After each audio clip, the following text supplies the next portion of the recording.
अस्सलाम वालेकुम नाजरीन, मेरा नाम नूरीन है। मेरी उम्र 24 साल है। मेरे माँ बाप बचपन में ही इस दुनिया से चले गए थे। हम दो बहन भाई ही एक दूसरे का सहारा थे। मेरा भाई मेरे से बहुत प्यार करता था। मैं अपने भाई को खाना वगैरह बना कर देती।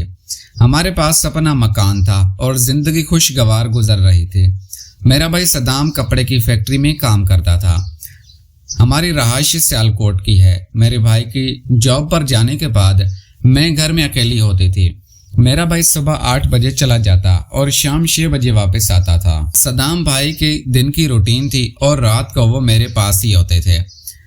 चौक के मुझे बहुत डर लगता था और मेरे घर में खौफ आता था, इसलिए सदाम भाई मेरा काफ़ी ख्याल रखते थे।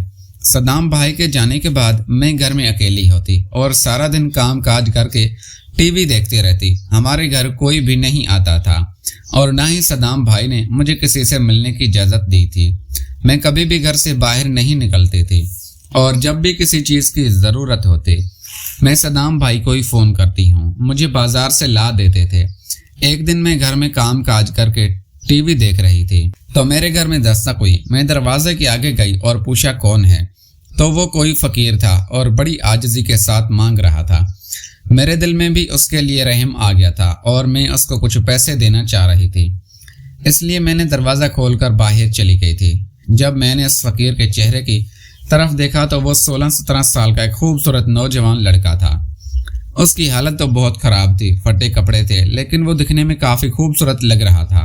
मैं तो उसको देखती ही उस पर फिदा हो गई थी, क्योंकि मैंने आज तक किसी मर्द को नज़र भर के नहीं देखा था और ना ही बाहर की दुनिया देखी थी।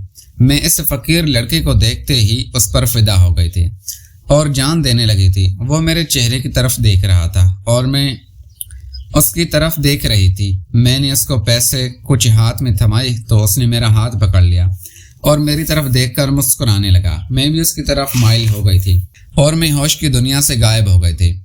मैं तो उससे जानने ही नहीं दे रही थी और मेरा दिल था कि उससे अंदर लेके आऊं और उसके पास बैठ जाऊं, उससे जी भर के देखूं और उससे दिल की बातें कर लूं और अपने दिल की तमन्ना पूरी कर लूं। लेकिन मेरे भाई सदाम के आने का वक्त हो गया था, इसलिए मैंने उसको जाने दिया था और कहा था कि कल सुबह 10 बजे तुम लाजमी मेरे दरवाजे पर आना। मैं तुम्हें कुछ खाने को दे दूंगी और कुछ सामान भी दूंगी। वो लड़का फ़कीर चला गया था और मेरा भाई सदाम आ गया था। अब वो लड़का मेरे होशो हवास पर छाया हुआ था और मुझे नींद नहीं आ रही थी। पता नहीं मैंने किस मुश्किल में गुजारी थी रात और मेरा दिल नहीं कर रहा था। मेरा दिल था कि वो लड़का मेरे पास दोबारा आए और मैं उसके साथ कुछ करूं और वही मेरी ज़िंदगी बन जाए।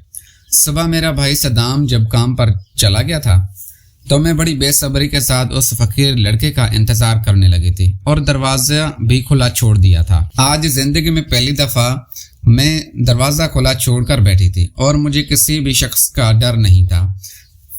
कोई चीज़ खौफ ज़दा नहीं कर रही थी। तकरीबन 10-11 बजे हमारे दरवाजे पर दस्तक हुई। वही फ़कीर लड़का मांगने आया था। मैंने उसकी तरफ देखा तो आज वो अच्छे कपड़ों में था और उस फ़कीर का हौलिया नहीं लग रहा था। मैं उसको अंदर लेके आई थी और उसके पास बैठ गई थी। उससे चाय बना कर दी थी और खाना वगैरह दिया था। खाना खाने के बाद वो लड़का मेरे पास ही बैठा था। मैं उसको अपने कमरे में ले गई थी और उससे अपनी ख्वाहिश बता दी थी कि मैं तुम्हें पसंद करती हूँ और मैं तुम्हारे साथ शादी करने के लिए भी तैयार हूँ। वो भी मेरी बात मान गया था और मेरे साथ करने के लिए राज़ी हो गया था।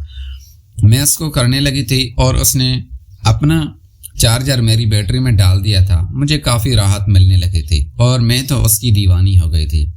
अब जब भी मेरा दिल करता मैं इसको बुला लेती थी और उसके साथ वो काम कर लेती थी और मैं अपनी ज़िंदगी में खुश हो गई थी। एक मर्द का साथ एक औरत के लिए हसीन लम्हात होता है।